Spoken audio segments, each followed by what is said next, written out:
अभी खबर यह है कि रावलपिंडी में पीटीआई के जलसे की तैयारियां फीकी पड़ गई हैं। जिले इंतजामिया ने लियाकत बाग जलसे की इजाजत देने की दरख्वास्त मुस्तरद कर दी। डिप्टी कमिश्नर रावलपिंडी ने डीआईए कमेटी की सिफारिशात पर 9 अप्रैल को जलसे की इजाजत नहीं दी। को बताते चले कि रावलपिंडी में पीटीआई के जलसे की तैयारियां फीकी पड़ गई। जिले इंतजामिया ने लियाकत बाग जलसे की इजाजत देने की दरखास्त मुस्तरद कर दी है। डिप्टी कमिश्नर रावलपिंडी ने डी कमेटी की सिफारिशात पर 9 अप्रैल को जलसे की इजाजत नहीं दी। इसी पर मजीद तफसीलात जान लेते हैं नुमाइंदा 7 न्यूज राना मकबूल से। जी राना मकबूल, आगाह कीजिएगा।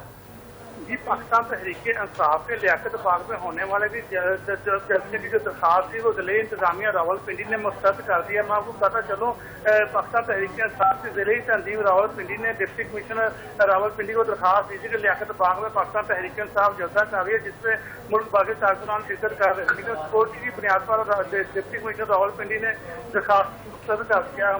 हमारे जिले के बराबर रावलपिंडी इंतजामिया ने तमाम तो जो सिक्योरिटी के सख्त इंतजाम भी कर दिए, वहाँ जलसा ना करने की इजाजत दे दी है और किसी भी कारकुन को लियाकत बाग में जलसा की किसी किस्म की इजाजत नहीं दी है। नाकाबंदी लगा दी गई है ताकि कोई भी कारकुन जो है लियाकत बाग की तरफ ना आ सके।